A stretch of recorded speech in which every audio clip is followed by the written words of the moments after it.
이 시간 하나님 앞에 감사 기도하심으로 오늘의 말씀 묵상 나누도록 하겠습니다. 하나님, 새날을 허락하여 주시고 생명과 호흡을 주시니 감사합니다. 오늘 또 하나님과 동행하는 하루, 하나님의 큰 은혜를 입는 하루가 되게 하여 주시옵소서. 하나님의 거룩을 드러내며 어떤 상황에서든지 하나님 아버지 죄로 넘어지지 않게 하시고 하나님 붙잡아 주셔서 주님의 향기가 되고 주님의 편지가 되게 하여 주시옵소서. 오늘도 하나님의 거룩을 운반하는 그런 아버지 하나님 수레가 되게 하여 주시고 우리의 삶과 또 사역 속에서 주님의 영광을 드러내는 복된 날 되게 하옵소서. 오늘도 주의 말씀으로 이기게 하시고 주님만 높이는 하루가 되게 하시고 주님의 일하심을 보게 하옵소서. 예수님의 이름으로 기도하옵나이다. 아멘. 찬송 부르시겠습니다. 인내하신 구세주여. 인내하신 구세주여, 내가 비오니 죄인오라 하실 때에 날 부르소서. 주여 주여, 내가 비오니 죄인오라 하실 때에 날 부르소서. 자비하신 보좌 앞에 꿇어뜨려 자복하고 회개하니 믿음 주소서. 주여 주여, 내가 비오니 죄인 오라 하실 때에 날 부르소서. 주의 공로 의지하여 주께 가오니 상한 마음을 고치시고 구원하소서.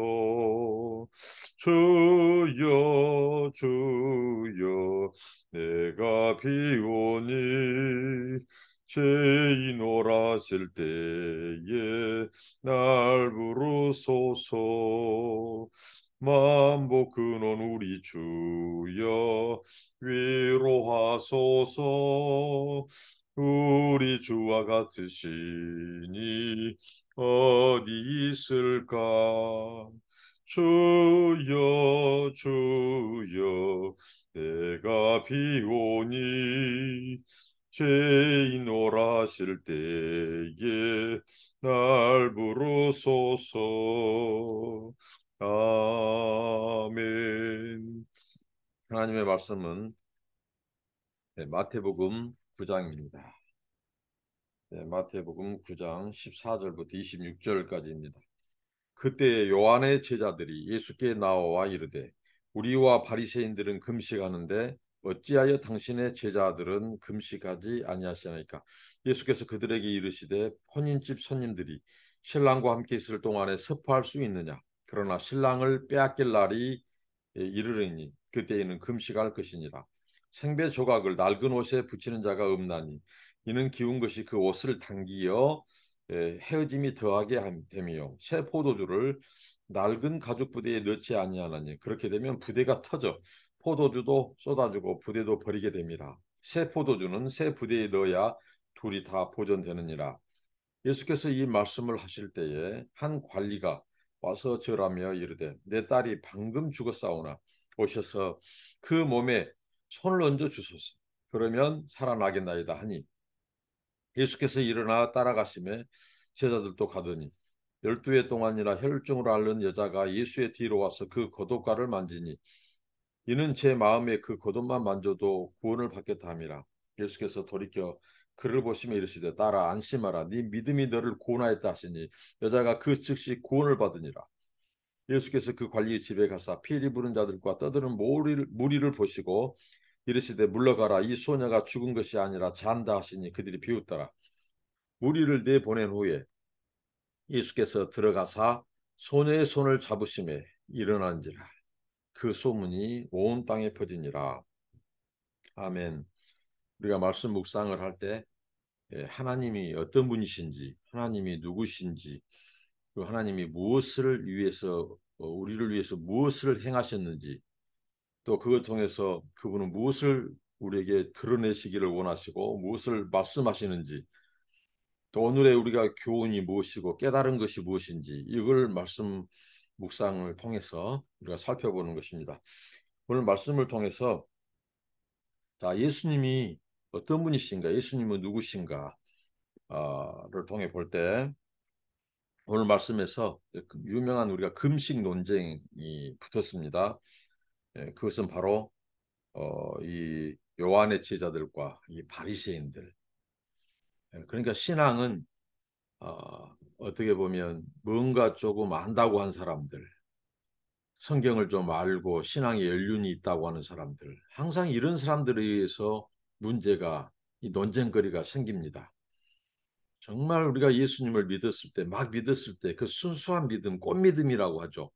그 순수한 믿음 때는 이렇게 신앙이 복잡하거나 그렇지 않아요. 모든 것이 은혜고 하나님의 말씀이 꿀송이처럼 달고 들어오는데 뭔가 좀 신앙의 연륜이 있고 뭔가 신앙의 성경의 지식이 많아지고 많은 설교를 듣고 그러다 보면 자기도 모르게 종교인이 되어가는 거예요. 당시에 종교인의 대표적인 사람들이 바로 바리새인들, 서기관들, 또 오늘 여기에 가세한 요한의 제자들, 다 이런 사람들이 뭔가 하나님을 안다고 성경의 지식이 있는 사람들입니다. 근데 이들이 논쟁거리를 찾죠. 바로 왜 자기들은 금식하는데 예수님을 따라다니는 제자들은 금식하지 않냐는 거죠. 그래서 예수님께서 오늘 혼인집 그런 비유를 통해서 이들에게 말씀하십니다.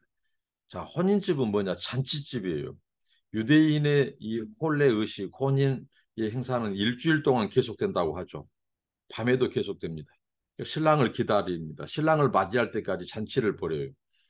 그래서 푸짐한 음식을 벌어놓고 당연히 이 포도주는 그 백미죠.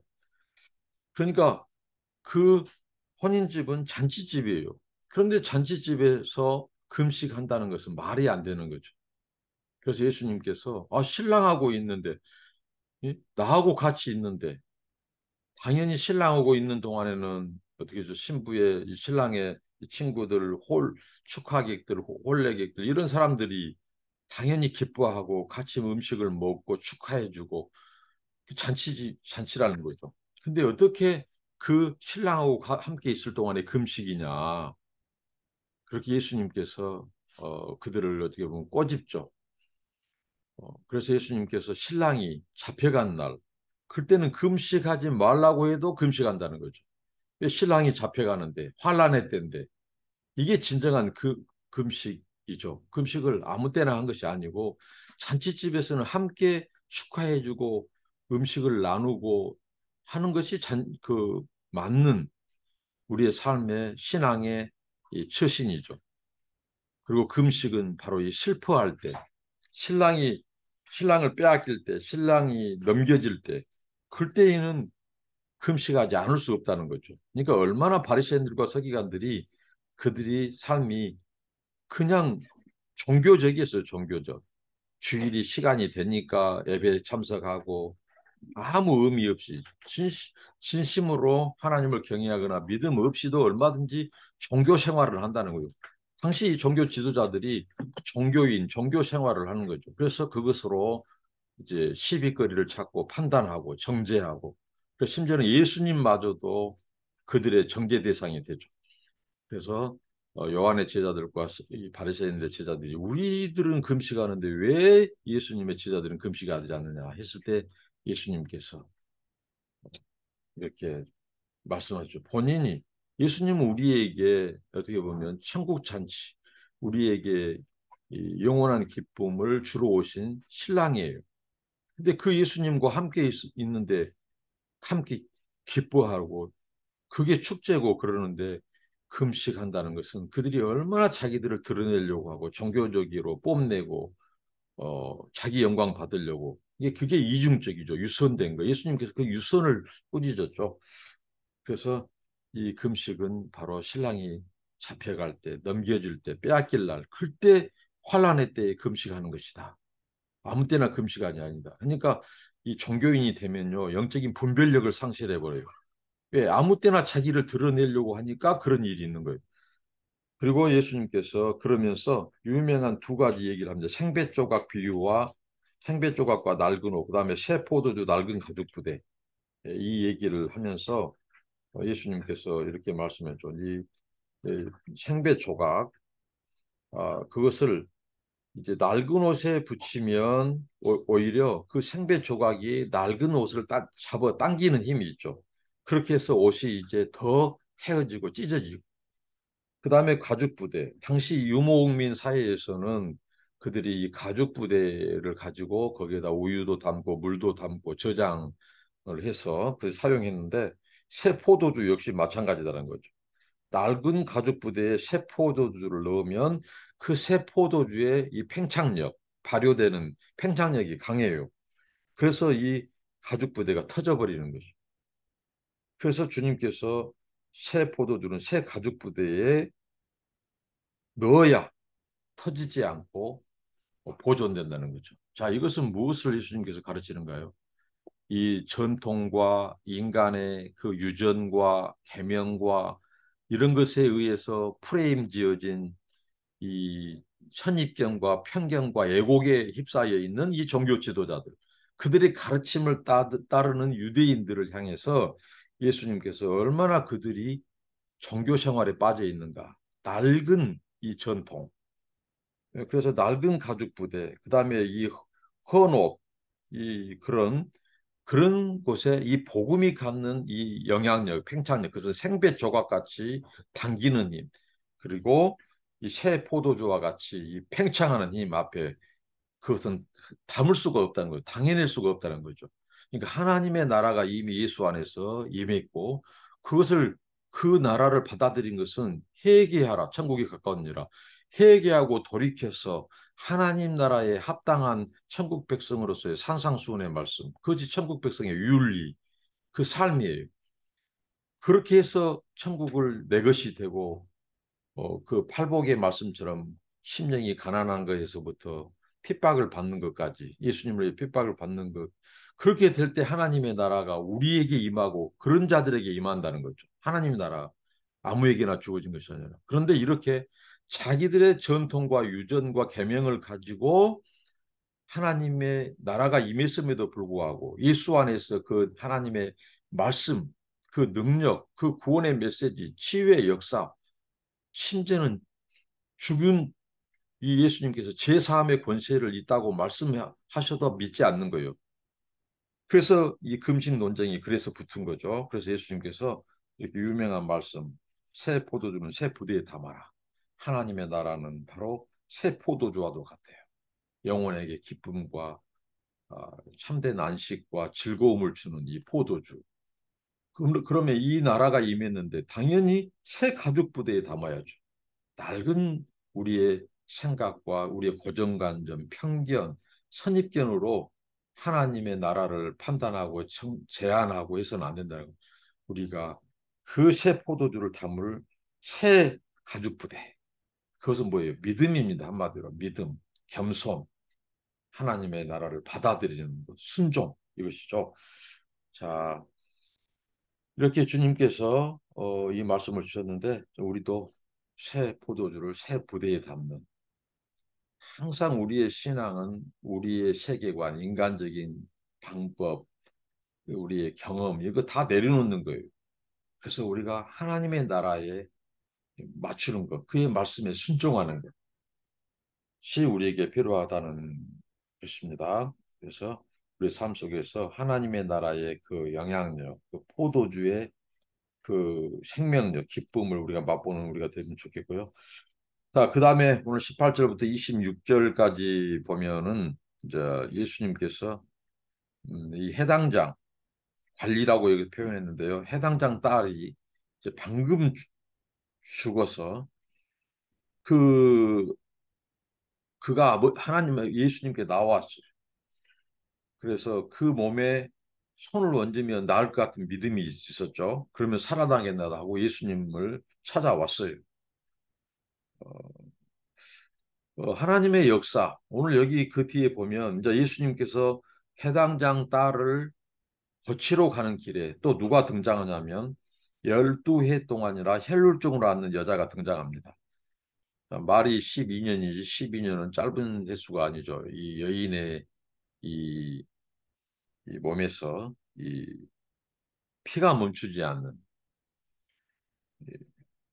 어떻게 보면 여인의 그 자궁에서 피가 멈추지 않는 혈루증으로 이 고생하는 그 여자가 예수께 찾아왔는데요. 그 여자의 믿음은 뭐냐면 예수님의 겉옷만 만져도 자기가 구원을 받겠다.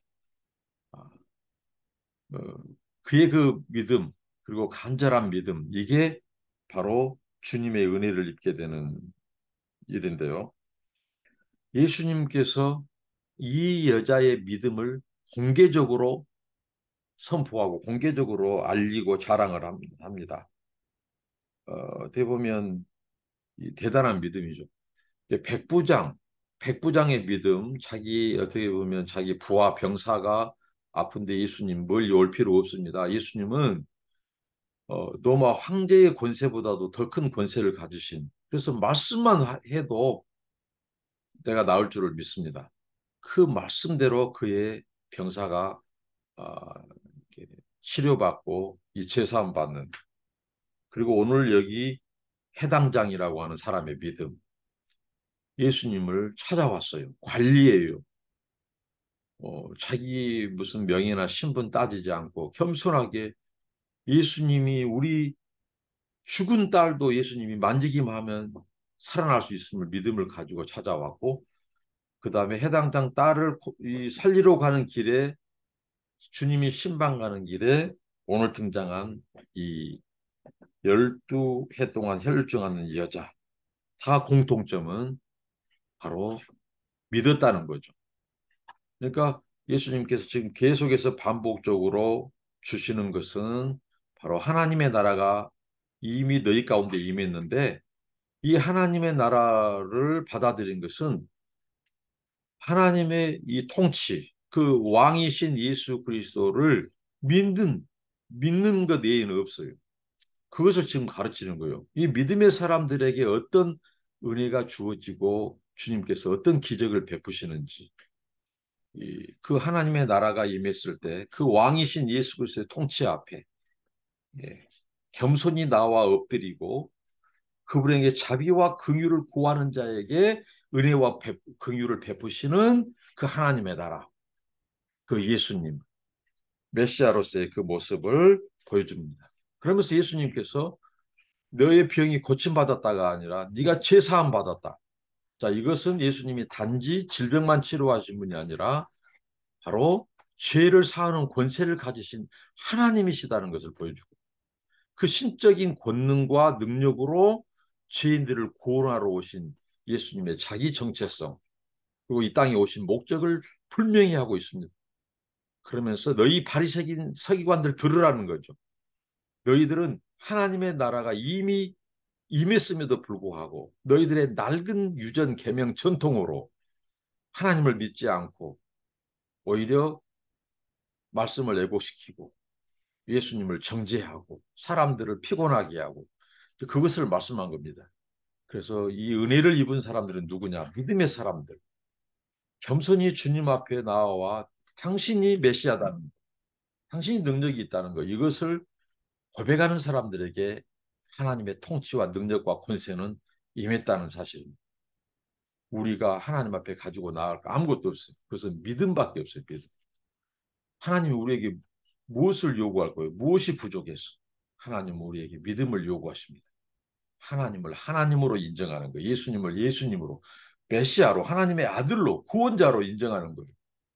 우리가 하나님의 그 통치를 받아들일 때 이 방해물이 뭡니까? 우리가 가지고 있는 고정관념, 선입견, 편견들을 다 내려놔야 한다는 거예요. 우리의 경험도 내려놔야 된다는 거죠. 다 주님을 만난 사람들은 이 믿음의 사람들이었다는 거예요. 그럴 때 주님이 역사하셨어요. 믿음을 보시고 역사하셨어요. 안심하라 네 믿음이 너를 구원하였다. 이렇게 12해 혈루증 여인이 치료받습니다. 그러면서 주님은 그에게 구원을 선포하고 그 여인의 믿음을 공개적으로 이렇게 선언하는 거죠. 그가 즉시 구원을 받았습니다. 구원의 현재성. 예수님을 받아들이고 믿을 때, 하나님 나라를 받아고 믿을 때 우리에게 구원이 임하고 우리가 사망에서 생명으로 옮겼다고 이미 부활의 신앙, 이 부활의 이 권능이 믿는 자에게 주어지는 것이라고 주님은 말씀하시죠. 그래서 그 혈루증 여인을 주님께서 고쳐주시고 그 다음 해당장 그 딸을 이제 손을 잡으시고 일으키시는 자 죽은 자의 손을 잡는 행위는 굉장히 구약 율법에 의하면 이것은 부정한 일, 시체를 만지는 일.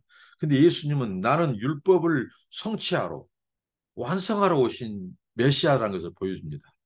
죽음이 그에게 영향력을 미친 것이 아니라 예수님이 죽음을 정복하는 예수님에 의해서 죽음의 권세가 꺾여지는 죽음보다 더 크신 생명의 권세, 하늘의 생명의 능력을 가지고 오신 메시아로서의 행위를 예수님이 하는 거예요. 이걸 지금 예수님께서 드라마틱하게 보여주는 거죠. 자신 안에서 예수님은 하나님의 나라를 가지고 온 하나님의 메시아로서 영혼을 살리러 구원하러 오신 그 예수의 이름이 말씀하신 것처럼 왕이신 예수님 바로 이 죽음까지도 정복하시는 권세를 가지신 생명의 주님, 능력의 주님 바로 하나님의 모습을 보여주고 있습니다. 그러니까 예수님이 얼마나 권세 있는 분인지 예수님 우리를 죄에서 구원할 영생을 주실 권세와 이 능력을 가지고 오신 메시아라는 것을 보여주고 있습니다. 그래서 예수님은 율법을 완성시켜요. 율법을 뛰어넘으셔요. 예수님이 생명의 주님이 죽음을 이기고 정복함으로 이 사람을 완전히 이 죽음은 뭐냐? 죄의 최종적인 결과예요. 죄의 가장 큰 영향력이 죽음이죠. 이것을 예수님께서 정복하시고 생명을 주시는 자유하게 하시는 메시아 구원자라는 거죠. 오늘 예수님은 우리와 함께 하십니다. 예수님을 통해서 이 사망의 문화, 사망의 권세를 정복해요. 여기에 붙잡힌 영혼들을 예수님의 이 생명의 복음. 자, 오늘 여기 보면은 이 백부장도 그렇고 해당장도 그렇고 다 어떻게 보면 믿음의 전달자요. 축복과 구원의 통로 전달자들이었어요. 그들이 딸의 죽음 문제 그리고 백부장은 자기 희하에 있는 어떻게 보면 이 하인 병사의 이 질병의 문제를 가지고 중풍병자들은 어떻게 했죠? 네 명이 그를 이제 함께 협력해서 예수님께 데리고 왔어요. 이런 역사가 필요하다는 거죠. 우리는 믿음의 전달자고 구원과 축복의 통로고 예수님과 그들을 중개하는 이 중매자로서의 이 사명, 이 하나님의 나라는 바로 믿음의 사람들의 인자와 긍휼, 하나님의 인자와 긍휼을 가진 자들의 이런 함께 협력하는 것을 통해서 하나님의 나라와 통치는 확대되고 구원받은 백성들이 증가하고 하나님의 왕적인 통치는 열방을 향해 가서 하나님께 영광받게 되는 다는 것을 교훈을 줍니다. 오늘 이 말씀을 통해서 우리가 종교인, 종교 생활을 버리고 이 복음의 능력, 그 복음의 팽창력 앞에 믿음으로 반응하고 순종함으로 반응해서 하나님의 능력이 나타나는 그 생명력을 경험하는 이 포도주의 즐거움과 하나님의 그 이 은혜를 누리는 그런 삶. 그리고 오늘 하나님의 역사는 믿음의 역사였다. 믿음으로 겸손하게 그분의 통치를 받고 그분의 주권을 인정하고 하나님의 백성으로서 순종하며 살 때 우리를 통해서 바로 믿음이 없는 자들, 주님의 이, 이 복음의 이 구원의 이 생명력을 모르는 자들에게 구원과 축복의 통로, 은혜의 통로가 되는 저와 여러분 되시길 바랍니다. 기도하겠습니다. 하나님 감사합니다.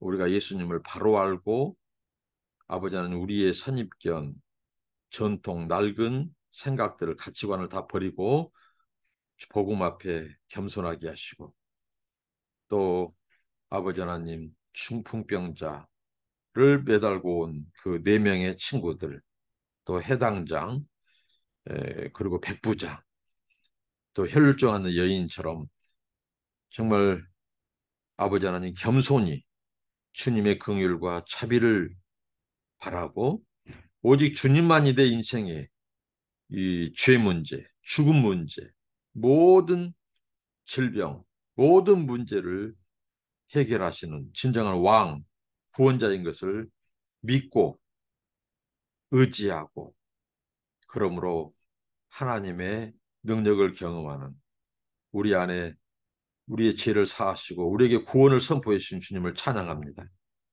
그 감격으로 살게 하옵소서. 예수님의 이름으로 기도합나이다. 아멘. 감사합니다. 축복합니다.